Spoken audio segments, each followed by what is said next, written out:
જય માતાજી દોસ્તો, સ્વાગત છે તમારું કીકુ રેસીપીમાં।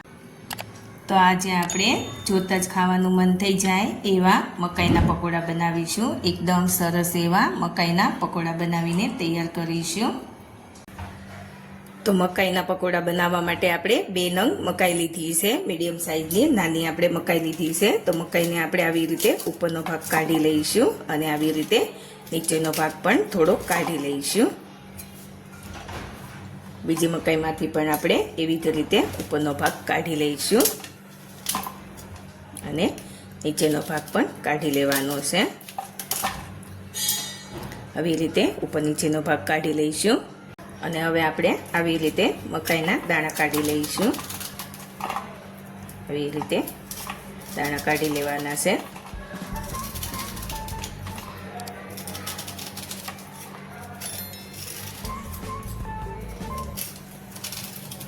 આવી રીતે ફરતા ફરતા દાણા કાઢી લઈશું। તેવી જ રીતે આપણે બીજી મકાઈના પણ દાણા કાઢી લઈશું।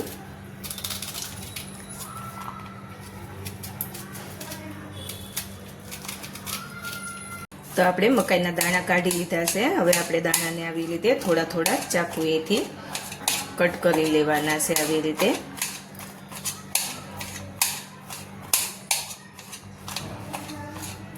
તો હવે આપણે મકાઈના દાણાને એક બાઉલમાં લઈ લઈશું। આવી રીતે બાઉલમાં લઈ લેવાના છે। તો હવે આપણે ઝીણી સમારેલી ડુંગળી લીધેલી છે તે લઈ લઈશું। ઝીણું સમારેલું કેપ્સિકમ લીધેલું છે તે લઈ લઈશું અને આ ઝીણા સમારેલા કોથમીરના પાન લીધેલા છે। તો હવે આપણે 2 મોટી ચમચી જેટલો ચણાનો લોટ લીધેલો છે। સ્વાદ પ્રમાણે મીઠું લઈશું, થોડું આપણે લાલ મરચું પાવડર લઈશું અને થોડું ધાણા જીરું પાવડર લઈશું અને થોડી હળદર લેવાની છે અને આપણે અડધું લીંબુ નીચોવી દેવાનું છે। બધી વસ્તુને બરાબર મિક્સ કરી લઈશું।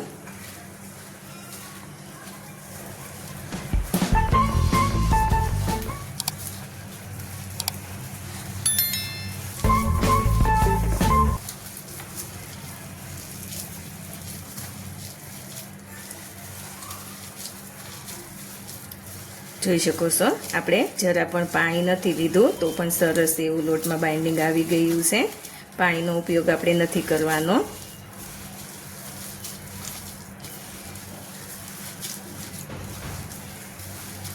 બરાબર મિક્સ કરી લેવાનું છે।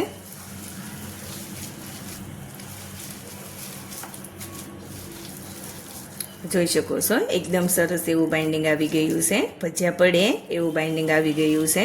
આપણે જરા પણ પાણી નથી લીધું તો પણ સરસ એવું બાઇન્ડિંગ આવી ગયું છે। તો હવે આપણે ભજીયા બનાવી લઈશું। તો તેલ ગરમ થઈ ગયું છે, આપણે જે મિશ્રણ બનાવ્યું છે એમાંથી આવી રીતે મિશ્રણ લઈ લઈશું અને થોડું આપણે આવી રીતે ચપટા પકોડા બનાવી લેવાના છે। તો આવી રીતે થોડું દબાવીને આપણે આવી રીતે પકોડા મૂકી દેવાના છે। ફરીવાર આપણે આવી રીતે મિશ્રણ લઈ લઈશું હાથમાં અને આવી રીતે થોડું ચપટું બનાવી લઈશું અને આવી રીતે મૂકી દઈશું। એવી રીતે આપણે બધા જ પકોડા બનાવી લઈશું। મીડિયમ ગેસની ફ્લેમ રાખવાની છે।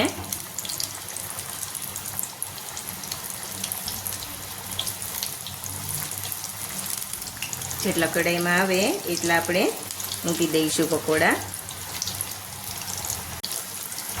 મીડિયમ ગેસની ફ્લેમ ઉપર આપણે તળી લેવાના છે।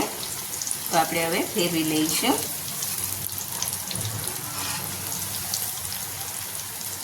ફેરવી લઈશું આવી રીતે એકદમ સરસ એવા મકાઈના પકોડા બનીને તૈયાર થાય છે। અત્યારે વરસાદની સિઝનમાં પકોડા ખાવાનું ખૂબ જ મન થતું હોય છે। તો આપણે કાંદાના બટેટાના તો ભજીયા બનાવતા જ હોઈએ છીએ। તો આવી રીતે મકાઈના ભજીયા પણ બનાવીને ખાઈ શકાય છે, એકદમ સરસ એવા બને છે। વચ્ચે વચ્ચે આપણે ફેરવતા રહીશું।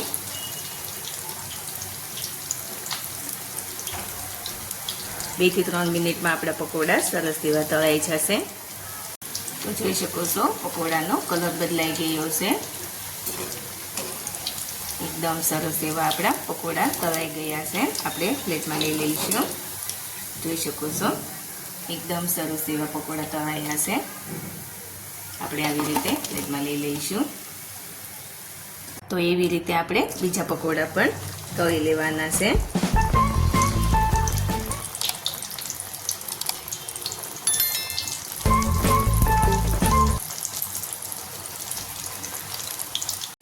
તો જોઈ શકો છો બીજી વારના પકોડા પણ આપણા સરસ એવા તળાઈ ગયા છે. આપણે તેને પણ પ્લેટમાં લઈ લઈશું.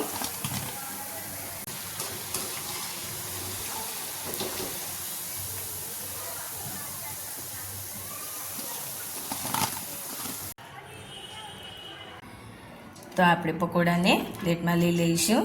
જોઈ શકો છો એકદમ સરસ એવા આપણા પકોડા બનીને તૈયાર થયા છે.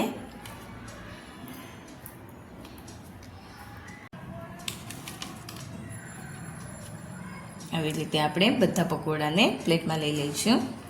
એકદમ સરસ એવા ક્રિસ્પી આપણા પકોડા બનીને તૈયાર થયા છે. તો તૈયાર છે આપણા એકદમ ક્રિસ્પી મકાઈના પકોડા. તમે જોઈ શકો છો કેટલા સરસ પકોડા બનીને તૈયાર થયા છે. જોતાં જ ખાવાનું મન થઈ જાય એવા આપણા પકોડા બનીને તૈયાર થયા છે.